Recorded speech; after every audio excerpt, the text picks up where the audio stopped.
time when Master P was a really important thing and Snoop was on that label.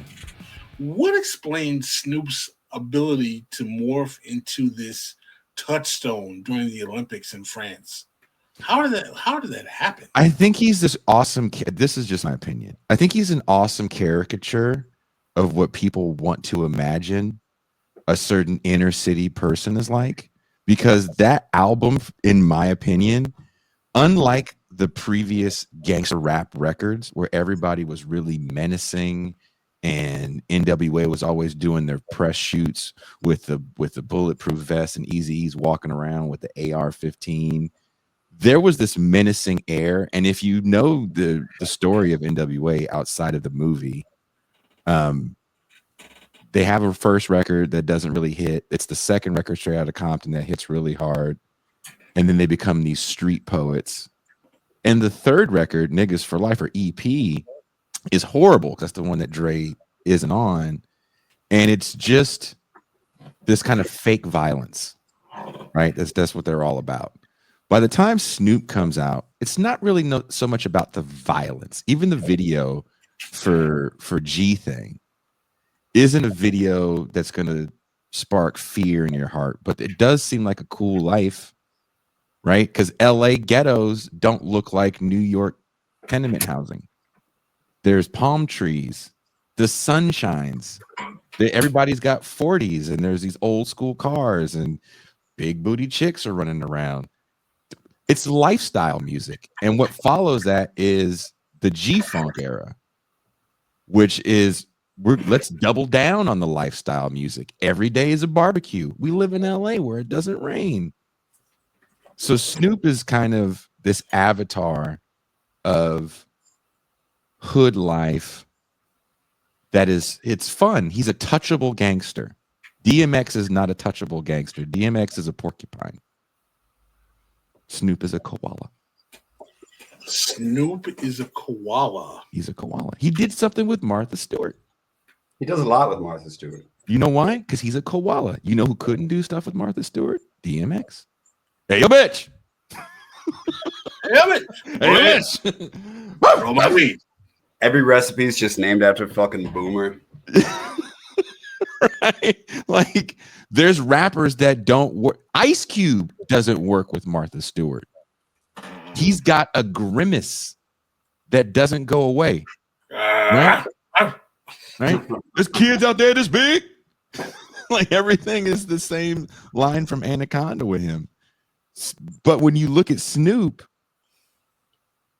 he seems fun. He's got a football league that's produced NFL talent. He's been with the same chick for 1 million years. I mean, that is, how do I put it? People have written about this, but there's a long history of folks liking the wizened person from poverty, the whole School of Hard Knocks shit. That goes back like several hundred years for us, where we would even make up caricatures, including like I forget his name. It's like Old Poe something, but he was like a poor white trash caricature that would say simple, almost Zen-like sayings in like 1800s newspapers. Snoop and people like that, like people, he's adjusted to the system. People like seeing that shit. This guy who grew up in this harsh setting and now he can chill with Martha Stewart. See, there's space for everybody in this fucking system. He's, you know, that's what people want to imagine, that like everyone can just play ball. You're right. Like DMX, I mean, DMX's whole existence is just kind of like testifies to like the way the system is for some people. Like, they're fucked up from what happened to them. The system has fucked them up severely, and they can't just go, you know, go to the right school or be rich for a little while, and that will just fix all of their problems, because it just won't. Like, I mean, DMX. Do you remember when DMX was trying to like come back? Yeah. And I can't remember the woman. She's like that black woman that makes everybody feel bad. And she had like one of his kids on there, and this kid was like, "I don't think you love me." And then DMX was like, "Shut up, nigga." And then the lady was like, "Do you see what you're doing? Shut up, bitch." And then you started yelling at her. Like, there's no way DMX can do what Snoop, Coolio can't do what Snoop could do. And he actually tried. The thing, how do I put it? What I love about DMX and people like that who do make it in a way is like I mean, I would have loved for Earl Simmons to have like a better life than he did. You know, fucking addicted to drugs, constantly fucking up, all that shit. But it's like, have you read this dude's childhood? Do any of you know Yeah. who you're putting on this interview? This nigga got his front teeth knocked out by his mom with a broom handle. Like, he used to get beat with braided extension cords. Like, this is not a dude who's just gonna be fixed by money. That's not how mental health works. No. And Snoop is a dude that could. And I don't think it's a bad thing per se. I think what we're seeing with a guy like Snoop Dogg and his want to play for Donald Trump is a break in the pop culture world with the Black PMC. And that was, for me, the shocking moment, because Snoop played ball for so long with the Black PMC, even when they hated him. Like, let's remember, when he comes out, they're like, you're public enemy number one. Took a shot at Gayle King. If you remember, he was dangerous for like 5 minutes. Right? There was a grunge saved him, right? Because it was like, let's talk about Kurt Cobain. We don't have to talk about this nigga anymore. I mean, Go ahead. Oh yeah, no. Like in the broadest spectrum, it kind of feels like there's an overall messaging out there. I could be wrong about this, so tell me I'm a fucking idiot. That's fine. I feel like a lot of the Democrats didn't really learn it, but a lot of other pop cultural figures did watch Trump. They know he's an entertainer, and they learned that a lot of these loyalties and alliances and things that they thought were necessary to have a career in pop culture aren't. You don't have to do any of it. Trump didn't have to do any of it. Democrats didn't really learn that lesson. They're still living in this world where, like,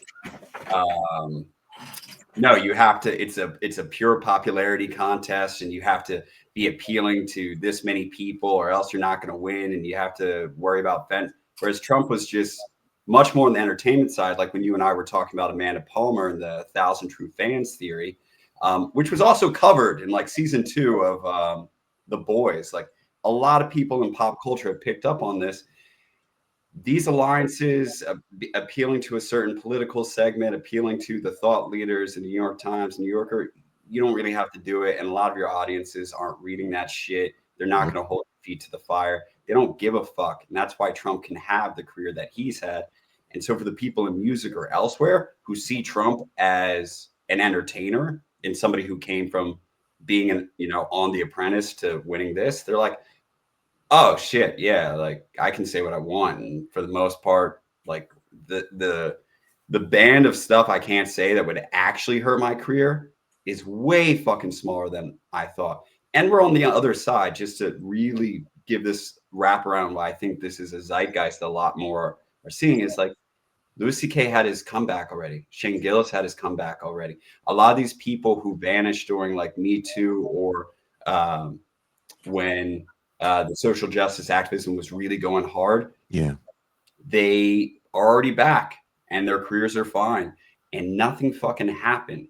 And when you look up all of Dave Chappelle's most controversial stand-ups, the critic score is low, but they have 90+% audience ratings.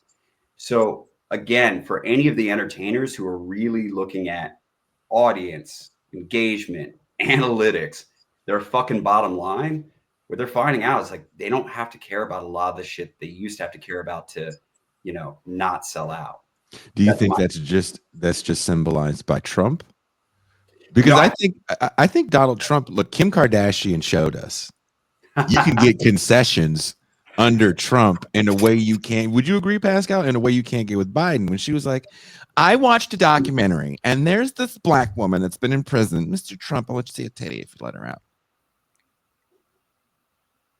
Joe Biden's not letting anybody out. Wasn't letting anybody out. Just because you know him. Common, how many people does he really know in prison? Biden was probably sending the letters to the wrong address. With